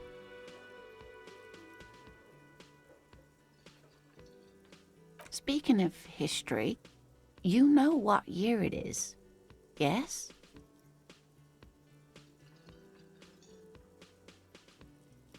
That's right, dear. How splendid. Here, take this pen. Knowledge should always be rewarded. Her relief is palpable. She was getting pretty worried about you there, but now she relaxes her shoulders. I can tell that this is taxing for you, so I'll just ask one more question. What regime are we living under? What mode of government?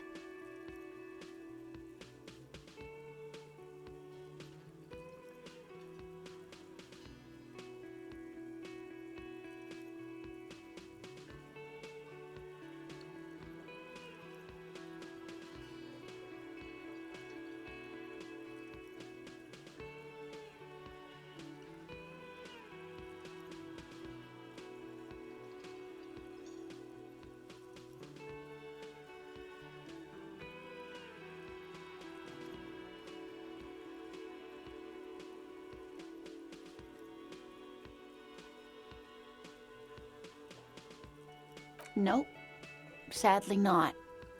Revachol is what's called a zone of control, under an alliance of foreign powers called the Coalition. We have no government of our own, and what democracy we have is market-driven. Meaning, buying is voting.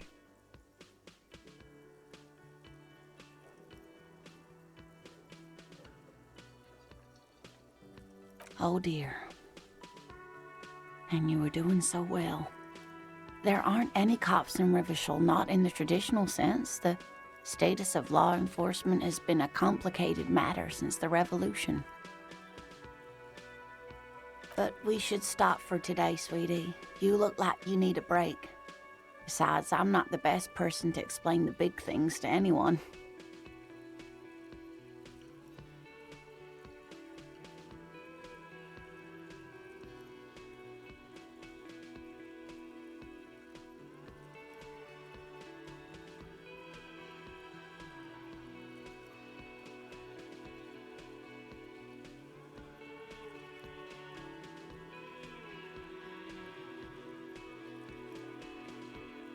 She's scared now.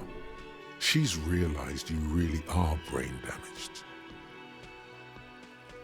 You were doing quite well up until the end there. It does look like you're having trouble remembering things. history and places, remembering reality in a word. It's very odd.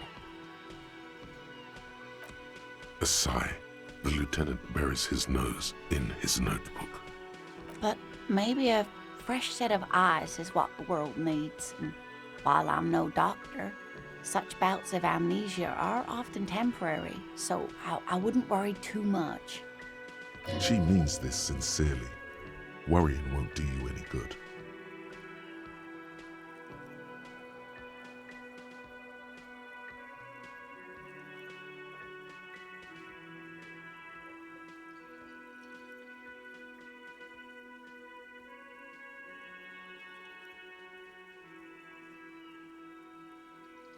A defeat, I'm afraid.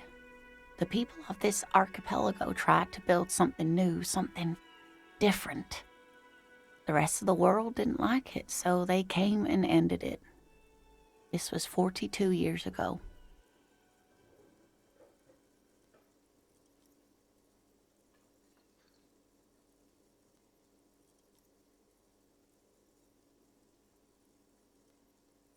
It has something to do with everything. I really don't know how to explain it better. I'm just a poor woman, she thinks. What do I know of these things? And how can I help you? Someone more educated in sweeping matters. Maybe you should ask. No, I'm not an encyclopedia. I won't be a guide either. I'm a detective. Of course. Then I don't know. Someone rich, maybe? Wealthy people are educated. Though I don't know where you would find a wealthy person in Martinez. Of course, dear. Good luck with your case.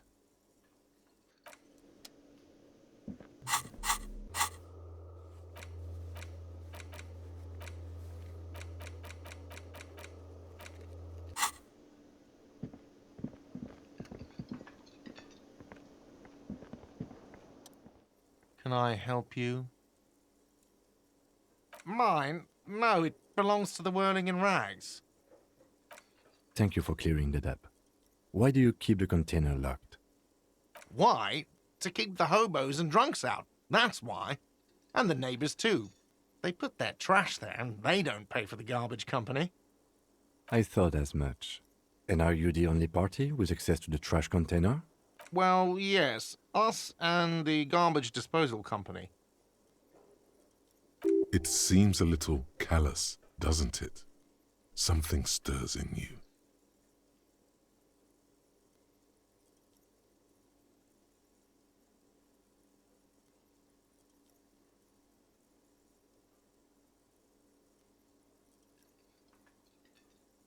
Prod at him and find out.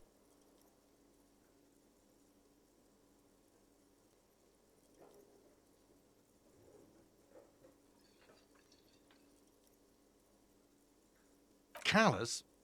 What are you? Kras Mazov? Almost all establishments in Revachol keep their trash locked. The Whirling in Rags is not special in that regard. Krasmazov, nom de guerre, was an economist and a historical materialist.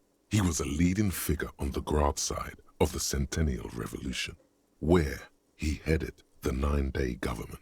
Mazov is considered the father of scientific communism, Mazovian thought, or Mazovianism.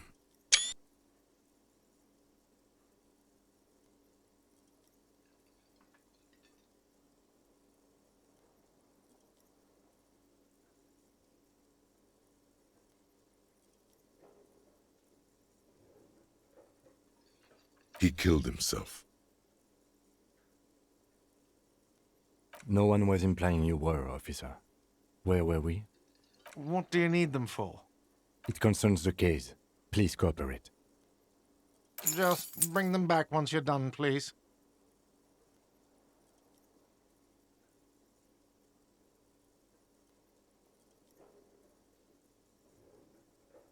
What thing?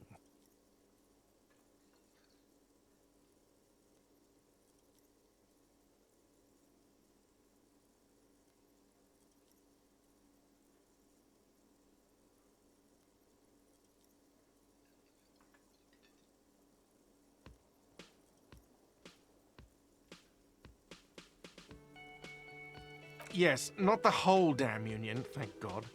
Just the nastiest and loudest faction. They come here in the evenings. Dumb, unruly types. Think they're big shit. But He hates the Union, but grudgingly recognizes its power over him.